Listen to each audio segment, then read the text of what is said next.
नमस्कार दोस्तों, आप सभी का स्वागत है टू डू एस में। हम करंट देखते हैं, जो इम्पोर्टेंट आज का करंट है। सबसे पहला देखिए, बिहार से रिलेटेड एक करंट अफेयर है। बिहार बिहार सरकार ने रिजर्वेशन को कितना कर दिया, टोटल मिला के जो रिजर्वेशन है आपका आरक्षण, तो आरक्षण 75% हो गया है। बिहार सरकार का रिजर्वेशन जो विधानसभा में प्रस्तुत किया गया है, आरक्षण 75% हो गए हैं, जिसमें SC प्लस ST ये दोनों मिला के 22% है। SC बोलेंगे 20%, ST 2%, पुनः OBC प्लस EBC ये दोनों मिला के आपका 43%। और जनरल कैटेगरी में, जो जनरल कैटेगरी होता है, इसमें 10% का है। तो देखिए 22 और इधर 43, 65% है, और ये 10, कुल मिला के 75% है। तो सुप्रीम कोर्ट का जो निर्देश है कि आरक्षण, सुप्रीम कोर्ट का डायरेक्शन है कि किसी भी स्थिति में आरक्षण 50% से अधिक नहीं होंगे।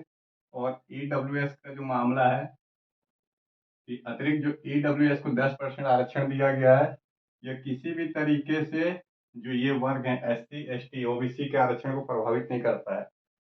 ये इसका डायरेक्शन था सुप्रीम कोर्ट का। तो 60% तक सुप्रीम कोर्ट के आरक्षण पॉलिसी के बाहर है ये, अर्थात आरक्षण 75% है। और इसमें भी ओवरऑल जनरल कैटेगरी का जो 10% है, टोटल मिला के ही 10% है। बाकी जो रिजर्वेशन बढ़ाया गया है वो किसका बढ़ाया गया है, OBC EWS का 48, जो ये 43% है, ये बढ़ाया गया है। इसमें जो पहले SC थे आरक्षण में, वो 18% थे, अर्थात SC का आरक्षण 18% था, इसका बढ़ाया गया 20%। पहले जो ST का आरक्षण था वह 1% था, अब 1% और इंक्रीज करके 2% कर दिया गया। तो 2% इसका है, SC का इंक्रीज, 1% ST का इंक्रीज है। सबसे ज्यादा इंक्रीज इस सेक्शन में किया गया है, ये दोनों मिला के OBC कैटेगरी है। जो OBC का 2 कैटेगरी है, OBC में जो एक्सट्रीम बैकवर्ड है और जो है अदर बैकवर्ड क्लास। तो ऐसे करके कुल आरक्षण जनरल कैटेगरी में 10%, और OBC आप बोलिए 43% है, ST जो है 2%, SC 20% आरक्षण है। तो सुप्रीम कोर्ट के जो आरक्षण से संबंधित आदेश है उसके बाहर है। अभी देखना है राज्यपाल के पास जाएगा, कहीं राज्यपाल से रखते हैं या राष्ट्रपति के पास भेजते हैं। तो ये आपका आरक्षण से संबंधित।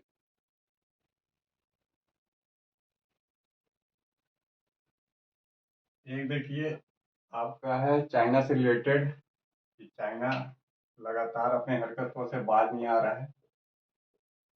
चीन इंडिया का मामला, जो चाइना है वो क्या कर रहा है, श्रीलंका को एक हथियार के रूप में इस्तेमाल करता है, अर्थात श्रीलंका को आगे बढ़ा के भारत को क्या कर रहा है, तो सुरक्षा पॉलिसी हो, इसकी स्ट्रेटजी हो, सेंधमारी करने का काम कर रहा है। देखिए ये है बंगाल की खाड़ी, ये अरब सागर, और ये क्या है आपकी साइड में, हिंद महासागर। जो हिंद महासागर है इसी के 2 ब्रांच है, बंगाल की खाड़ी और अरब सागर। अर्थात अरब सागर बंगाली खाड़ी का कोई अपना अस्तित्व नहीं, बल्कि ये हिंद महासागर की 2 भुजा है। ये श्रीलंका आपका। तो लगातार चाइना के जो जासूसी जहाज है, स्पाई शिप, इसका काम क्या है जहाज का, तो हिंद महासागर में लगातार निगरानी करता है। ये देखना चाहता है कि भारत ने अपनी क्या सुरक्षा की व्यवस्था की है, किस तरीके से सुरक्षा संपत्ति है, कितनी पनडुब्बी है, मिसाइल कहाँ कहाँ तैनात है, रडार कहाँ पे है, कितनी सेनाओं का कहीं बेस है। ये पूरा सेंधमारी करता है अपने स्पाई जहाज के जरिए। ये लगातार हिंद महासागर में, ये जो हिंद महासागर है इसमें स्पाई जहाज भेजते रहता है। अब क्या है, सुरक्षा असिस्ट की पूरी निगरानी कर रहा है, किसकी, भारत की। बोलेंगे सुरक्षा असिस्ट जो भारत की है उसकी निगरानी करता है, डेटाबेस बनाता है। कौन बना रहा है, तो चीन बना रहा है, उस हिसाब से अपनी रणनीति तय करता है। इसमें मदद श्रीलंका करता है। श्रीलंका का जो हबन टोटा बंदरगाह है, क्या बोलेंगे, श्रीलंका का हबन टोटा। तो श्रीलंका का हबन टोटा बंदरगाह पे आते हैं चाइना के जहाज, ईंधन भरते हैं, फ्यूलिंग करते हैं। और भी जो स्पाइसी जहाज है, जासूसी वाले जहाज, वो बेल डालते हैं श्रीलंका पे। अब वो श्रीलंका के जल क्षेत्र में है। फलस्वरूप श्रीलंका को क्या है, एक आगे बढ़ा के चाइना भारत का जो भी बंगाल की खाड़ी हो या अरब सागर हो, उस पे सुरक्षा असेट संबंधी जानकारी एकत्रित कर लेता है। श्रीलंका मदद क्यों करता है? देखिए, श्रीलंका का जो 52% कर्ज है, अर्थात श्रीलंका का ओवरऑल जो डेप्ट ऋण है, इसमें 52% चीन की हिस्सेदारी है। तो श्रीलंका पूरी तरीके से चीन के कर्ज में डूबा हुआ है। अपन टोटा बंदरगाह भी दिया हुआ है उसके लीज पे। श्रीलंका की आधी से अधिक प्रॉपर्टी चाइना के पास है, ऋण के रूप में गिरवी रखा हुआ है। प्लस सबसे अधिक ऋण देने वाला भी चीन है। फलस्वरूप श्रीलंका को चाइना की मदद करना पड़ता है और भारत सरकार लगातार इस पे क्या है, निगरानी बढ़ते रहती है।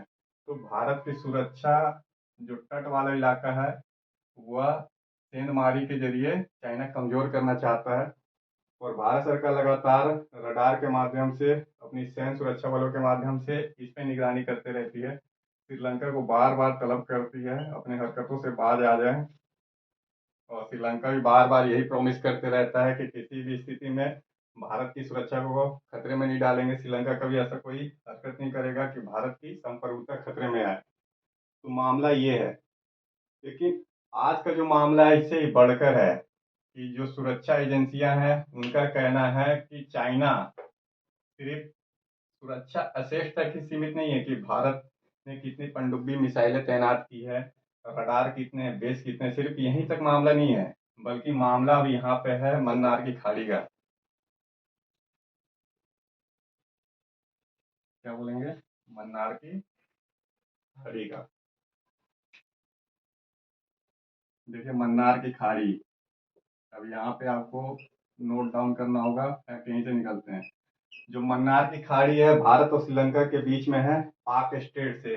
एक पाक स्टेट से भारत और श्रीलंका अलग हो जाते हैं। इस स्टेट का नाम याद रखिए, पाक स्टेट। पाक स्टेट क्या करता है, भारत और श्रीलंका को अलग कर देता है। दोनों के बीच की एक सीमा है पाक स्टेट। तो पाक स्टेट है भारत श्रीलंका के बीच में। जो मन्नार की खाड़ी है, मन्नार की खाड़ी में कोरल रीफ है, कोरल रीफ। इसके बाद बोलेंगे समुद्री घास होते हैं। फिर यहाँ पे तेल व गैस का बहुत बड़ा भंडार है। तेल गैस का 260 बिलियन डॉलर का भंडार है। 4300 से अधिक वनस्पतियां और जंतु की प्रजाति है। तो वनस्पति व जंतु की प्रजाति है। प्लस खनिज है, अलग अलग तरीके के लोहा, बॉक्साइट। इसका डिपोजिशन है कहाँ पे, बोलेंगे मन्नार की खाड़ी में। देखिए, मन्नार की खाड़ी बायोडाइवर्सिटी और खनिज मिनरल से एक संपन्न इलाका है। ये पूरा मन्नार की खाड़ी भारत श्रीलंका के बीच में। तो मन्नार की खाड़ी, अब यहाँ पे क्या है, मन्नार की खाड़ी में कोरल रीफ मिलते हैं। कोरल रीफ क्या है, एक पहाड़ है जो कोरल से बनते हैं, जीवों से बनते हैं। इसमें आपको अलग अलग जो भी आप रिंग पहनते हैं या कलरफुल चट्टाने मिलती है, कोरल रीफ वही है। तो उसी से प्राप्त होते हैं। समुद्री घास प्राप्त हो रहे हैं, तो समुद्री घास भी होते हैं। तेल और गैस, 260 बिलियन डॉलर का रिजर्व है, एक अनुमान है। 4300 वनस्पति जंतु प्लस खनिज का डिपोजिशन है। अब रिजल्ट ये है कि चाइना चाहता है इन सब पे कब्जा करना, अर्थात मन्नार की खाड़ी पे कब्जा करना। इसे मदद करे श्रीलंका, श्रीलंका को आगे रख के मन्नार की खाड़ी पे कब्जा करना चाहता है। तो जैसे तेल गैस निकालना चाहता है, खनिज निकालना चाहता है अपने उद्योग धंधों के लिए। भारत सरकार ने श्रीलंका को बोला था हमारे साथ पार्टनरशिप बन जाइए तेल और गैस निकालने में। 260 बिलियन डॉलर का तेल और गैस है। भारत सरकार ने बोला दोनों मिलकर भारत और श्रीलंका तेल और गैस निकालते हैं। आपका जो ऋण का बोझ है, जैसे 52% चाइना का ऋण है आपके पास, और भी जो ऋण है वो धीरे धीरे समाप्त हो जाएगा। फिर तेल और गैस से साथ साथ में आपकी एनर्जी भी, जो एनर्जी सिक्योरिटी होगी पूरी होगी, और हमारी भी एनर्जी सिक्योरिटी पूरी होगी। खाड़ी देशों से जो तेल और गैस मंगा रहे हैं उस पर कम निर्भर रहना पड़ेगा। लेकिन श्रीलंका उस पर राजी नहीं हुआ, वो सिर्फ बोल रहा है हाँ ठीक है ठीक है। लेकिन चाइना देखिए, चाइना ओवरऑल सिर्फ तेल गैस तक नहीं, इन सब पे कब्जा करना चाहता है। तो अब मामला ये है, अब देखना है आगे क्या होता है। तो ये है आपका इंटरनेशनल आईआर से संबंधित प्लस सिक्योरिटी से संबंधित।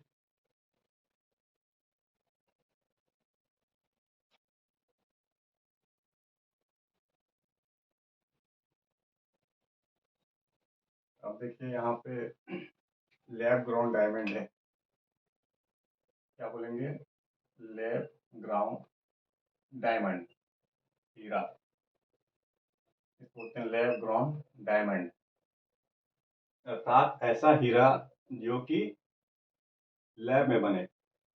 हीरा क्या है, हीरे दो तरीके से बन रहे हैं। या तो हीरा प्राकृतिक तरीके से खनन हो जाए, जैसे चट्टानों से मिलता है प्राकृतिक तरीके से, या फिर लेबोरेटरी में बना लिया जाए प्रयोगशाला में। तो दो तरीके से हीरे की प्राप्ति हो सकती है। प्राकृतिक में इसमें माइनिंग करना होता है, हीरे का खान होता है, तो खानों से माइनिंग किया जाए।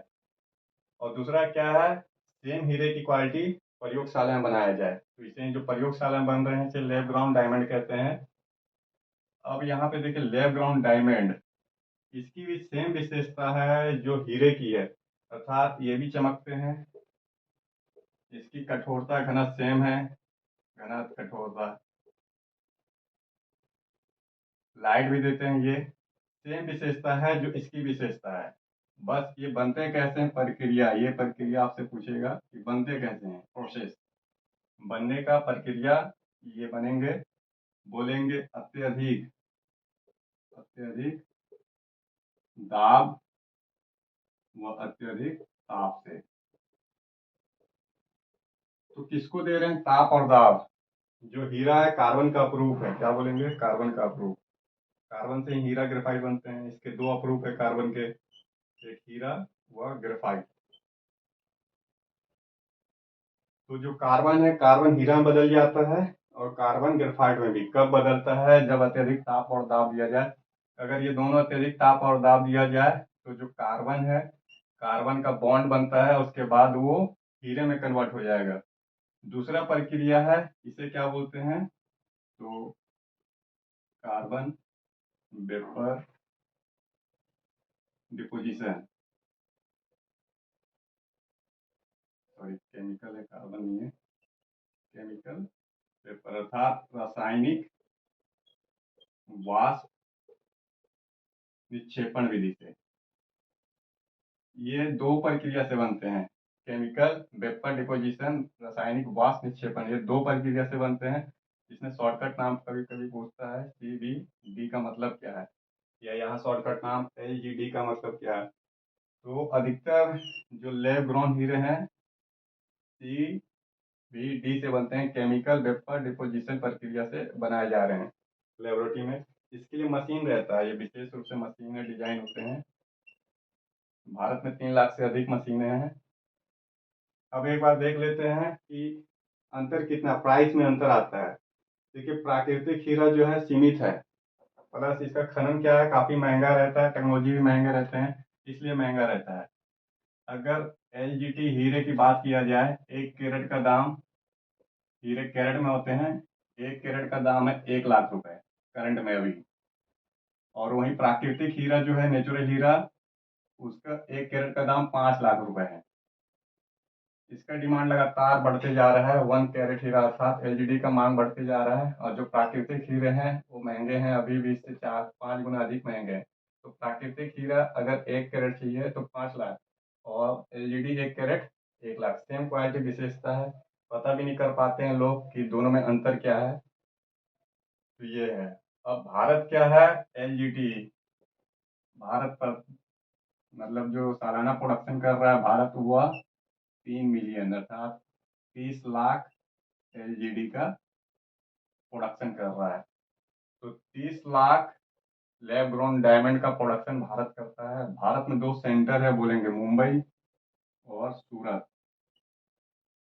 वैसे भी ये दोनों हीरे की कटिंग पॉलिसी के लिए फेमस है। प्राकृतिक हीरा की कटिंग और पॉलिसी के लिए मुंबई सूरत है। साथ साथ में जो लैब ग्रोन डायमंड है उसके भी सेंटर है मुंबई और सूरत।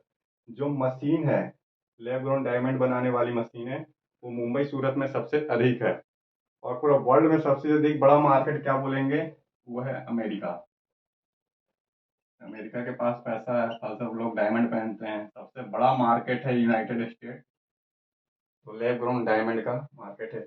ये ओवरऑल लैब ग्रोन डायमंड का है। क्या बोलेंगे, सेम विशेषता है प्राकृतिक हीरे की जैसा, चमकने में, घनत्व में, कठोरता में, लाइट भी निकालते हैं ये।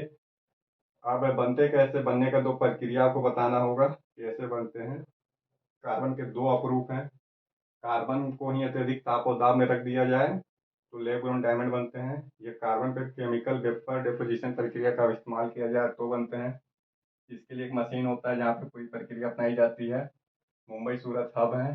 1 कैरेट वर्तमान में एलजीडी का प्राइस 1 लाख, प्राकृतिक हीरे का 5 लाख रुपए प्राइस है। अमेरिका सबसे बड़ा बाजार है। तो लैब ग्रोन डायमंड से रिलेटेड आपका ये है।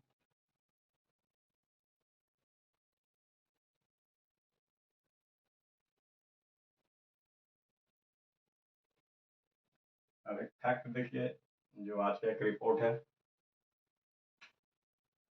जो वैश्विक, क्या बोलेंगे, वैश्विक टैलेंट टैलेंट प्रतिस्पर्धा सूचकांक, ग्लोबल टैलेंट कंपटीशन इंडेक्स, ये सूचकांक है। इस सूचकांक में हर साल अर्थात टैलेंट के बीच में कितना कंपटीशन है उसका एक रिपोर्ट जारी होता है। हर साल रिपोर्ट जारी होता है कि टैलेंट का कंपटीशन वर्ल्ड में सबसे अधिक कहाँ पे, सबसे कम कहाँ। सबसे प्रथम नंबर पे है Switzerland. Switzerland global talent competition index में फर्स्ट नंबर पे है। क्या बोलेंगे, स्विट्जरलैंड, यूरोप की कंट्री है। सेकंड नंबर पे है सिंगापुर। पहले दो को याद कर लीजिए आप। और भारत का है 103 रैंकिंग, अर्थात भारत 103 रैंकिंग पे है। 30 स्कोर है इसका भारत का। स्विट्जरलैंड का स्कोर बोलिए 79 है। तो स्विट्जरलैंड टॉप नंबर पे है, स्कोर है 79। और थर्ड नंबर पे है यूएस, ये भी याद कर लीजिए। टॉप 3 के कंट्री। भारत की रैंकिंग, भारत क्या है, 103वें स्थान पे है, स्कोर है भारत का 30।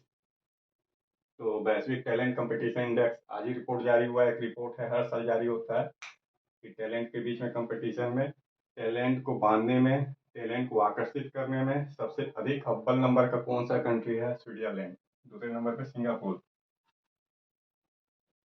भारत की रैंकिंग 103 बताएंगे, स्कोर पूछेगा तो 30 बताएंगे आप।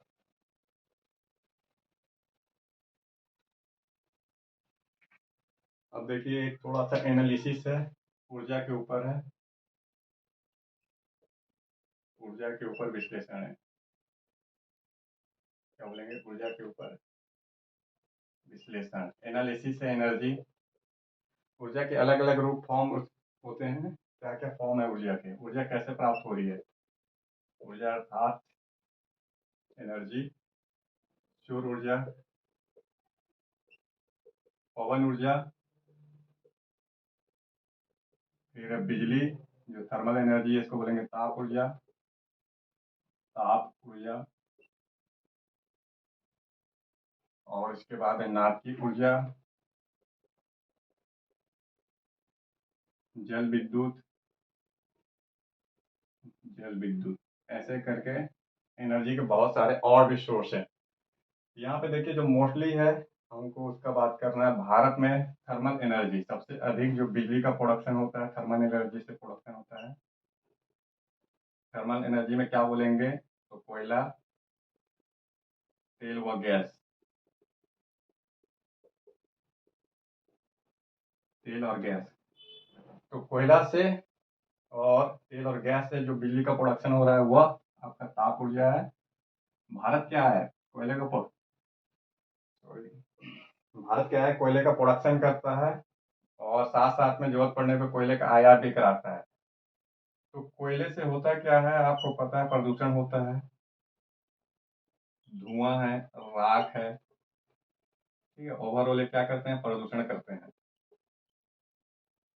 साथ साथ में तेल और गैस, हम तो तेल और गैस का क्या कराते हैं, इंपोर्ट कराते हैं, तो तेल गैस पे ज़्यादा निर्भर रहना ठीक नहीं।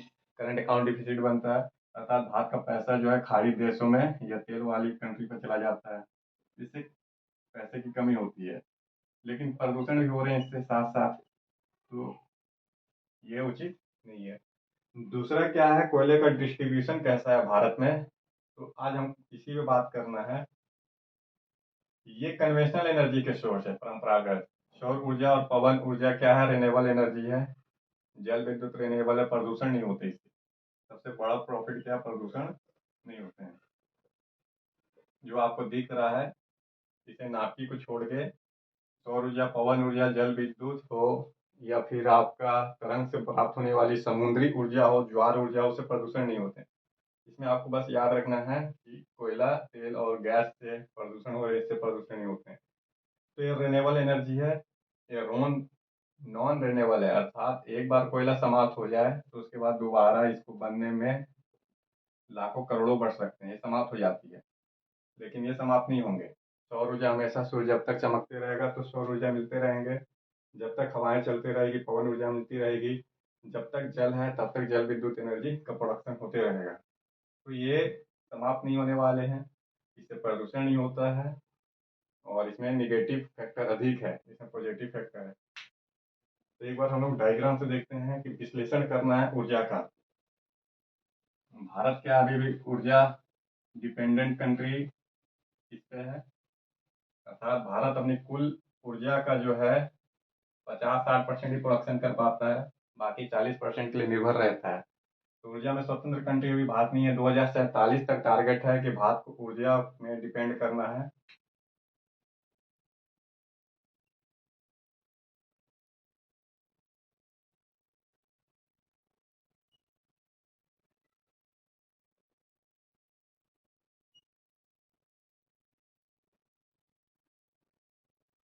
देखिए, एक मैप है,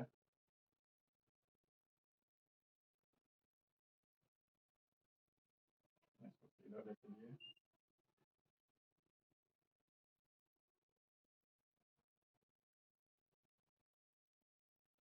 तो कोयले का डिपोजिशन कहाँ पे है, ये वाला इलाका पूर्वी भारत है। क्या क्या शामिल है इसमें, हम कोयले पे आज बात कर रहे हैं, मतलब रेनेबल नॉन रेनेबल दोनों का बात करेंगे यहाँ पे। इन दोनों को एक साथ रखिए, और इसका, इन दोनों के बीच का अंतर।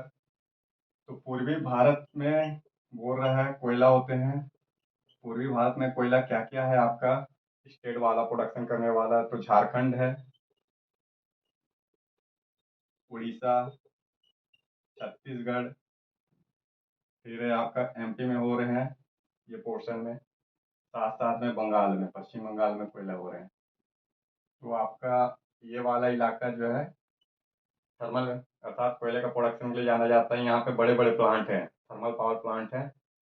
अब ट्रांसमिशन लाइन जो है यहाँ से पहले, ये बात कब की है, तो 1947 से लेके अभी तक की बात है। देखिए, ट्रांसमिशन लाइन है, थर्मल पावर प्लांट है, ऐसे करके ट्रांसमिशन लाइन पंजाब तक जा रहे हैं, गुजरात तक जा रहे हैं, महाराष्ट्र तक, दक्षिण भारत तक भी ट्रांसमिशन लाइन जा रहे हैं, साथ साथ में नॉर्थ ईस्ट, बिहार, उत्तर प्रदेश, ये सब ट्रांसमिशन लाइन है। ट्रांसमिशन लाइन क्या, पावर प्लांट जो रहते हैं, जो पावर प्लांट है, तो पावर प्लांट से जो बिजली बन रही है उसको ढोने के लिए, कैरी करने के लिए ट्रांसमिशन लाइन बिछे रहते हैं, तार देखेंगे आप, फिर ये तार अलग अलग ब्रांच में बैठ के जाती है। तो कोयला पे डिपेंड है ये पूरा स्टेट, अर्थात पूर्वी भारत पे डिपेंड है ये सब बिजली के लिए।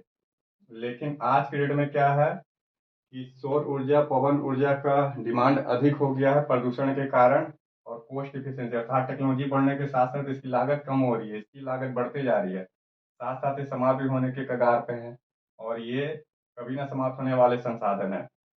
अब यहाँ समझिएगा, जब कोयला है, कोयले का धीरे धीरे प्रोडक्शन कम होगा, प्रोडक्शन कम होने के कारण जो ट्रेन रहती है वो अधिकतम पैसा कहाँ से कमाती है, तो कोयला को कैरी करके। जो रेल है, रेल का सबसे अधिक पैसा कहाँ से आ रहा है? कोयला ट्रांसपोर्ट करके। ये कोयला पूर्वी भारत से पंजाब ले जा रही है, हरियाणा गुजरात की ओर कैरी कर रही है। तो ट्रेन जो रेलवे है उसको अधिक इनकम प्राप्त हो रहा है। जब कोयले पर निर्भरता कम होगा तो रेलवे का इनकम कम हो जाएगा, फलस्वरूप रेलवे वैकेंसी कम आएगी, रोजगार जनरेशन कम होगा। अब जो रेल है वो पैसा कोयले से कमाती है तो सब्सिडीज देती है, अर्थात जो पैसेंजर हैं उनको जो छूट मिल रहा है टिकट उकट पे, उस पैसेंजर की भरपाई कहाँ से कर ले रही है? वो अपने कोयले से कर ले रही है, कि कोयले पे जो टैक्स वसूल कर रही है, अर्थात क्या कर रही है, ये जो पैसे ले रही है ढोने का, अधिक पैसे ले रही है, उसकी भरपाई पैसेंजर ट्रेन पे कर दे रही है। लेकिन जब कोयला का कैरी कम होगा तो ऑटोमेटिक ट्रेन की इनकम, रेलवे की इनकम कम हो जाएगी, रोजगार जनरेशन कम हो जाएगा, साथ साथ में थर्मल पावर प्लांट में जो रोजगार है वो भी बुरी तरीके से प्रभावित होंगे। तो इस वाले इलाका पे क्या एक रोजगार का संकट छा रहा है धीरे धीरे। अब ऐसा क्यों हो रहा है? तो ऐसा देखिए, थोड़ा सा जल विद्युत का पहले एक बैकग्राउंड बताऊँ आपको। जो भारत में था, जल विद्युत का प्रोडक्शन स्टार्ट हुआ आपका भाखड़ा नागल बांध से, फिर दामोदर बेली कॉर्पोरेशन आया, ब्यास जल विद्युत परियोजना आया, काफी सारे जल विद्युत परियोजना लगे थे भारत में। भाखड़ा नागल परियोजना, नागल परियोजना जल विद्युत का प्रोडक्शन करने के लिए कि कोयले पे निर्भर कम रहे। ये वाले इलाके में कोयले है लेकिन इस साइड में कोयले नहीं थे, तो इसके लिए इस साइड वाला जैसे उत्तरी भारत है वहां पे जल था, तो जल प्रोडक्शन, जल से जल विद्युत का प्रोडक्शन करने के लिए, ऊर्जा में स्वतंत्र बनाने के लिए इन स्टेटों को क्या है, काफी सारी परियोजनाओं पे खर्च करना पड़ा। जैसे एक भाखड़ा नागल परियोजना आया, दूसरा क्या था आपका, तो बोलेंगे हीरा कुंड महानदी पे है, महानदी पे हीरा कुंड परियोजना लाया गया। थर्ड दामोदर नदी, तो दामोदर घाटी कोऑपरेशन, देखते देखते बहुत सारा परियोजना आ गया। सतलज, सतलुज परियोजना, ये सारे नदी के नाम है, नदी में बने हुए हैं। फिर ब्यास परियोजना,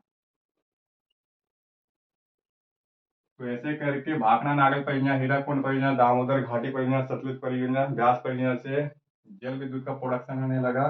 तो कहीं ना कहीं पंजाब, जैसे भाखड़ा नागल से पंजाब, उत्तराखंड और साथ साथ में हरियाणा को बेनिफिट हुआ।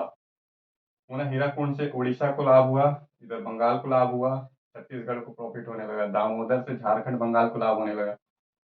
ये सब परियोजना क्या है, किसी नदी पे बसे हुए हैं, तो ठीक है जल विद्युत। लेकिन समय के साथ क्लाइमेट चेंज हो रहा है, कभी अधिक बारिश हो रही है, कभी कम बारिश हो रहे हैं। वैसे भी जल विद्युत परियोजना के कारण क्या होता है, कटाई होती है पहाड़ों की। जो पहाड़ है तो पहाड़ में क्या होता है, स्खलन हो रहे हैं, जिसे भूस्खलन के नाम से जानते हैं। साथ साथ में डाउनफॉल भी हो रहे हैं, अर्थात चट्टाने जो है गिर जा रही है। बार बार दुर्घटना आप देखेंगे, जैसे चमोली दुर्घटना हो रही है। तो जल विद्युत परियोजना पे विशेष रूप से प्रॉफिट तो हो ही रहा है लेकिन नुकसान बहुत अधिक है, पर्यावरण का डिग्रेडेशन हो रहा है, प्लस मामला जो है सुप्रीम कोर्ट में चले जाते हैं, परियोजना हाल्ट हो जाती है। अब ऐसे में सौर ऊर्जा, पवन ऊर्जा को एक विकल्प के रूप में देखा जा रहा है। देखिए सौर ऊर्जा, जो सूर्य है हमेशा चमकने वाले हैं, तो सौर ऊर्जा की प्राप्ति भारत के लगभग सभी क्षेत्रों में होती है, क्योंकि भारत एक उष्णकटिबंध देश में है। लेकिन उसमें भी बहुत सारे ऐसे क्षेत्र हैं जहाँ पे बादल नहीं छाए रहते हैं 12 महीना। तो 12 महीना जहाँ पे सूर्य की रोशनी पड़े वहां से जल विद्युत, सौर ऊर्जा का प्रोडक्शन आसान हो जाता है। अब ऐसे कौन कौन से इलाके हैं जहाँ पे सौर एनर्जी प्राप्त हो रहे हैं, 12 महीना भी क्षमता है? तो देखिए सूर्य ऊर्जा, जो सूर्य ऊर्जा है ये गुजरात, गुजरात का कच्छ क्षेत्र, राजस्थान, राजस्थान का थार वाला क्षेत्र, लद्दाख क्षेत्र, ये लद्दाख क्षेत्र है, प्लस आपका क्या बोलेंगे पश्चिम घाट का वृष्टि छाया वाला क्षेत्र, पश्चिम घाट है उसका वृष्टि छाया क्षेत्र है,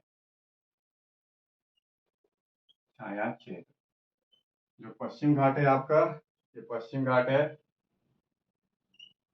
ये जो मुंबई से स्टार्ट होता है, ये वाला इलाका जो है इसको बोलते हैं पश्चिम घाट का वृष्टि छाया क्षेत्र, जहाँ पे क्या है बादल नहीं छाए रहते हैं। तो सौर ऊर्जा की प्राप्ति वाले विशेष रूप से सेंटर है कच्छ, ये वाला इलाका गुजरात का कच्छ, राजस्थान का थार वाला क्षेत्र, लद्दाख ये वाला पूरा इलाका, पश्चिम घाट का ये वाला पोर्शन। यहाँ पे सौर ऊर्जा की असीम संभावना है, 12 महीना सूर्य से रोशनी प्राप्त होती है। अब है यहाँ पे क्या है, बड़े बड़े थर्मल थर्मल पावर प्लांट तो यहाँ पे है नहीं, इसकी जगह पे सौर एनर्जी वाले प्लांट लग रहे हैं। उस प्लांट से जो एनर्जी बनेगी, ट्रांसमिशन लाइन तो पहले से बने हुए हैं, ये सारे ट्रांसमिशन लाइन है। मान लेते हैं कि थार के क्षेत्र में एक लगा सूर्य से चलने वाला प्लांट, जो एनर्जी का प्रोडक्शन हो रहा है इसी ट्रांसमिशन लाइन से वापस इन स्टेटों को भेज दिया जाए। अर्थात अब जो है एनर्जी का सरप्लस वाला स्टेट ये बन जा रहे हैं, साथ साथ में ये वाला पोर्शन। अब इनकी कोयले पे जो निर्भरता इनकी थी, अब न रह के सौर एनर्जी पे इनकी निर्भरता बढ़ती जा रही है, प्लस ये सप्लाई भी कर रहे हैं, उल्टा हो जा रहा है ऐसे में। अब देखिए यूनिट कैसे है सौर ऊर्जा का, जो सूर्य से एनर्जी प्राप्त हो रही है उससे जो बिजली बन रहे हैं, तो एक यूनिट जो बिजली है वो 3 रुपए में बन रहे हैं, और वहीं जो कोयले से बिजली मिल रही है वो एक यूनिट 5 रुपए है। लागत बढ़ते जा रहा है कोयले पे। जो सौर ऊर्जा है उसका एक यूनिट का प्रोडक्शन करने में 3 रुपए लग रहा है, वहीं पे कोयले में एक यूनिट का प्रोडक्शन करने में 5 रुपए लग रहा है। सरकार का उद्देश्य है धीरे धीरे कोयले को फेस आउट किया, मतलब चरणबद्ध तरीके से कोयले पे निर्भरता समाप्त कर दिया जाए, और साथ साथ क्या है धीरे धीरे सौर ऊर्जा, पवन ऊर्जा, जल विद्युत, नाव की ऊर्जा पे डिपेंडेंट को अपना बढ़ाया जाए। तो अब यहाँ पे क्या है, ट्रांसमिशन लाइन पहले से बने हुए हैं, सौर ऊर्जा है, सौर ऊर्जा को इस ट्रांसमिशन लाइन के जरिए अब ये सप्लाई करके अपना इनकम जनरेट करेंगे। तो अब देखिए ऐसे में क्या है आपका, कि सौर ऊर्जा को ठीक है बना रही हैं, लेकिन उनका क्या, जहाँ पे सौर ऊर्जा 8 महीने है, बाकी 4 महीने आपका बादल छाए रहते हैं। मान लीजिए 4 महीने बादल है लगातार, या फॉर एक एग्जाम्पल के लिए कच्छ क्षेत्र में अचानक से ही बादल फट जाते हैं, वर्षा आ जाती है। कच्छ या थार मरुस्थल में भी वर्षा हो जाते हैं, थार क्षेत्र में, लद्दाख में भी वर्षा हो जाता है। उस स्थिति में सौर ऊर्जा कैसे किया जाए, तो इसके लिए फिर बैटरी चाहिए, बैटरी और स्टोरेज क्षमता बनाना होगा, बैटरी और स्टोरेज क्षमता। अब इसके लिए क्या करना होगा, बैटरी स्टोरेज क्षमता के लिए तो टेक्नोलॉजी चाहिए, जो अभी भारत इस क्षेत्र में पिछड़ा हुआ है। तो बैटरी के स्टोरेज क्षमता की सबसे बड़ी प्रॉब्लम है, अगर अचानक से बादल छा गए या वर्षा होने लगे, ये 4 महीने तक सप्लाई ना हो, तो उस स्थिति में दोनों ट्रांसमिशन लाइन की जरूरत होगी। या एक काम और कर सकते हैं ट्रांसमिशन लाइन में, सेकेंड अल्टरनेटिव विकल्प में पवन ऊर्जा जो है, जहाँ पे पवन चलती है, जैसे कच्छ क्षेत्र में पवन दूसरा विकल्प है, हवा चल रही है, समुद्र तट के किनारे हवा चल रहे हैं, या थार मरुस्थल में हवा चल रहे हैं, तो उनको पवन ऊर्जा को सौर ऊर्जा को इंटीग्रेट कर दिए, सब आपस में जोड़ दिया जाए, तो 4 महीने सप्लाई कर दे पवन ऊर्जा और 8 महीने सप्लाई हो जाए सौर ऊर्जा। तो ऐसे करके ओवरऑल भारत का जो है ऊर्जा, स्वतंत्र कंट्री और ऊर्जा पे जो निर्भर है अपने, वो समाप्ति की ओर होगा। देखिए यहाँ पे विशेष रूप से एक ध्यान रखिएगा कि लागत लगातार कम होती जा रही है सौर ऊर्जा की। अभी एक यूनिट के दाम 3 रुपए हैं, और टेक्नोलॉजी विकसित होगी तो ये एक यूनिट 1 रुपए तक आ जाएगी। बिजली के दाम गिरेंगे, जो अभी करंट बिजली लग रहे हैं कि पर यूनिट इतना देना, और गिर जाएंगे। लेकिन कोयले का क्या है, कोयले से लगातार समस्या ही जनरेट होगी, श्वसन से संबंधित, प्रदूषण से संबंधित, सौर ऊर्जा से विशेष कुछ नहीं। अगर सौर पैनल, मान लीजिए सौर पैनल है पूरा, तो सौर पैनल कहीं लगेंगे किसी खेत में, तो खेती वाली अगर जमीन पे लगती है, कुछ ड्रॉबैक भी है, तो खेती वाली जमीन कम हो जाएगी, एग्रीकल्चर का प्रोडक्शन उस क्षेत्र में कम होगा। अगर कोई खेत है जहाँ पे एग्रीकल्चर हो रहे थे, अगर वहाँ पे बड़ा सा सौर प्लांट लगा दिया जाए, तो सौर प्लांट क्या होगा, उस पूरे इलाके में लग जाएंगे, फल सर उस पे खेती नहीं हो पाएगी, तो अनाज का प्रोडक्शन कम होने लग जाएगा। कोई ड्रॉबैक भी है, अभी प्रॉफिट नहीं है। फिलहाल आपको ऊर्जा का विश्लेषण यहाँ देखना होगा।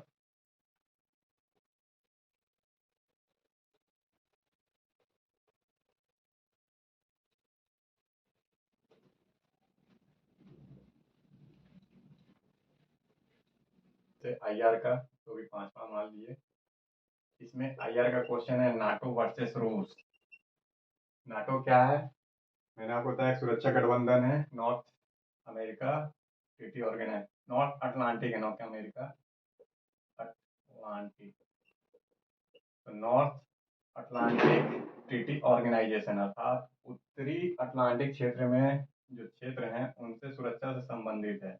किसे बोलते हैं उत्तरी अटलांटिक वाला इलाका?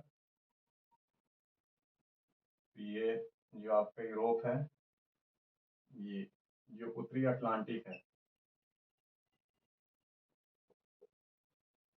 नाटो उत्तरी अटलांटिक ये वाला है अर्थात अमेरिका और यूरोप के बीच वाला पूरा समझ लीजिए कि अमेरिका और यूरोप, तो उत्तरी अटलांटिक सागर इसी के नाम पर रख दिया गया, north Atlantic treaty organisation, treaty organisation. सीधा याद रखिए नाटो, नाटो का हेडक्वार्टर कहाँ है? ब्रुसेल, बेल्जियम में, बेल्जियम ब्रुसेल में है। अब क्या है ये सुरक्षा, एक समझ लीजिए सेना है, तो सुरक्षा संगठन है, इसमें 31 सदस्य देश हैं। कितने देश हैं? 31 सदस्य देश। किसी एक देश पे अटैक, 31 सदस्य नाटो के, किसी एक देश पे अटैक अर्थात सारे कंट्री पे अटैक, सारे के जो सुरक्षा बल हैं इसके सुरक्षा बल हैं, तो ऐसे करके नाटो बना हुआ है। सेकेंड वर्ल्ड वार जो था उसके बाद बना था, विशेष रूप से रूस के खिलाफ बना हुआ था, आप समझिए सोवियत संघ के खिलाफ, और आज भी रूस के खिलाफ ही है नाटो। तो रूस और नाटो के बीच एक संधि थी 1990 में हुई थी, सुरक्षा संधि, सुरक्षा संधि। इस संधि से नाटो क्या है वापस आ गया, नाटो ने इस संधि को समाप्त कर दिया। क्या बोलेंगे, जो नाटो है और रूस के बीच 1990 में एक संधि हुई थी सुरक्षा संधि, सुरक्षा संधि से नाटो बाहर आ गया। ये सुरक्षा संधि क्या थी? तो इसमें थी सेना की तैनाती नहीं करना, किसकी तैनाती नहीं करना? सेना तैनात नहीं करेंगे बॉर्डर के पास, ये दोनों एक दूसरे का, ना तो सैन्य बल बढ़ाएंगे, न सैन्य बल बढ़ाएंगे, न किसी तरीके से सैनिक उपकरण हथियार रखेंगे बॉर्डर के पास। लेकिन क्या है, नाटो लगातार रूस को समझा रहा है कि अपने सैन्य बल कम करो यूक्रेन के मुद्दे पे।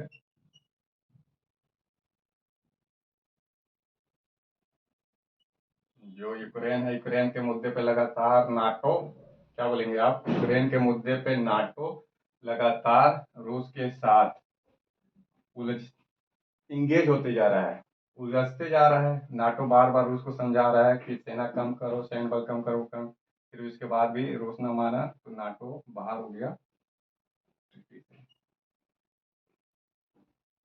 और इधर रूस ने भी बाहर कर लिया है, रूस भी बाहर हो चुके हैं। इस तरीके से सुरक्षा संधि जो भी है, क्या बोलेंगे, समाप्त हो गया है।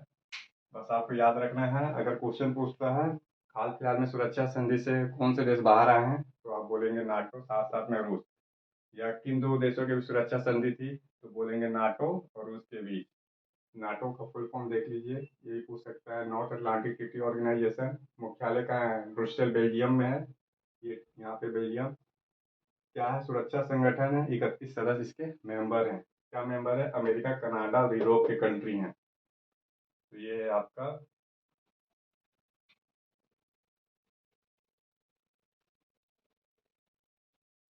अब यहाँ पे एक ग्रीन स्टील देखते हैं, फिर से यूरोप से मामला जुड़ा हुआ है, भारत और यूरोप।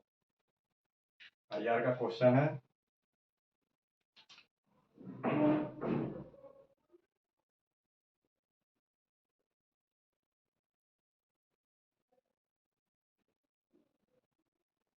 किसका जुड़ा हुआ है मामला? तो भारत और यूरोप का मामला जुड़ा हुआ है। क्या है मामला? स्टील को लेकर, स्टील। अब इसमें एक ग्रीन स्टील इस साइड से होते हैं। देखिए मामला किस चीज से, भारत और यूरोप के बीच का मामला है। जो मामला है स्टील प्रोडक्शन से लेके है, जो यूरोप है इसने कानून बनाया है,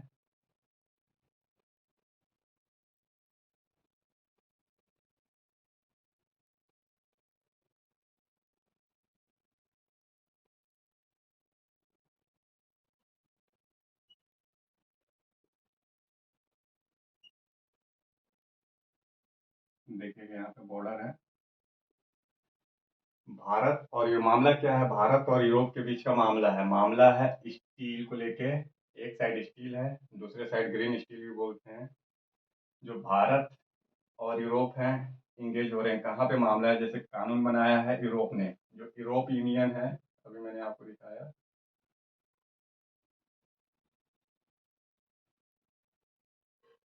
ऐसे करके चलते हैं ये। जो यूरोप की कंट्री है, ये पूरा यूरोप है। तो यूरोप का मेंबर क्या कहलाते हैं, यूरोप यूनियन सदस्य हैं, इसमें 28 देश हैं। तो क्या कानून बनाया है, कार्बन बॉर्डर एडजस्टमेंट मैकेनिज्म, ये कानून है यूरोप यूनियन में कि अगर कार्बन का इस्तेमाल किया गया कोई प्रोडक्शन बनाने में, कोई भी प्रोडक्शन में, जैसे वस्तु हो, वस्तु सामान बनाने में, जैसे मान लेते हैं कि कोयला है। कोयला क्या है, कार्बन है। तो कार्बन का इस्तेमाल हो रहा है क्या बनाने में, आपका स्टील बनाने में। तो वही कानून है, कार्बन बॉर्डर एडजस्टमेंट मैकेनिज्म। कुल मिला के कार्बन का उत्सर्जन कंट्री कम करे, इसलिए यूरोप यूनियन एक प्रेशर कानून बना रहा है कि सारी कंट्री कोयले पे कम निर्भर रहे। अन्यथा क्या है, कोयले पे अगर आप ज्यादा निर्भर रहेंगे तो हमें टैक्स लगाना पड़ेगा, जितना आप कोयले का प्रोडक्शन करेंगे हम उतने ही इक्वल मात्रा में टैक्स लगा देंगे। तो एक कानून बना दिया, carbon border adjustment mechanism, shortcut में CBAM, ये मैकेनिज्म है। तो कार्बन का अगर इस्तेमाल करके कोई वस्तु बनाया गया हो या किसी वस्तु में कार्बन की जितना मात्रा होगी उतना टैक्स लगेगा। More carbon more tax, no carbon no tax, ये प्रिंसिपल है। कार्बन की मात्रा अधिक तो टैक्स भी अधिक। ठीक।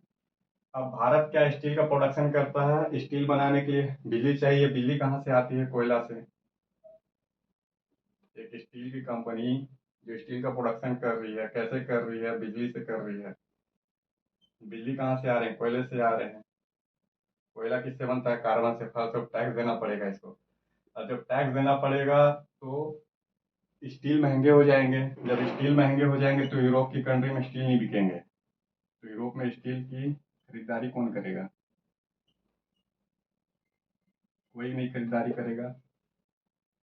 तो भारत स्वरूप भारत को ही कहना है, अगर यूरोप यूनियन किसी भी तरीके से भारत के स्टील पे टैक्स लगाएगी तो इसका जवाब भारत भी देगा बदले में।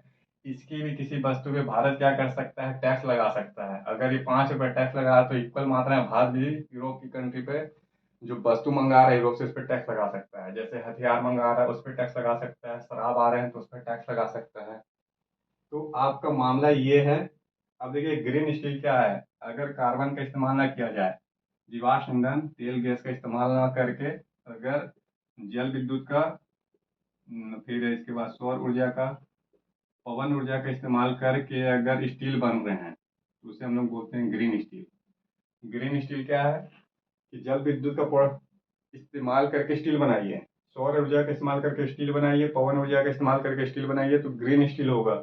स्टील रहेंगे लेकिन वो ग्रीन हो जाएगा, क्योंकि यहाँ पे जो है नॉन जीवाश्म एनर्जी अर्थात रिन्यूएबल एनर्जी का इस्तेमाल किया गया है।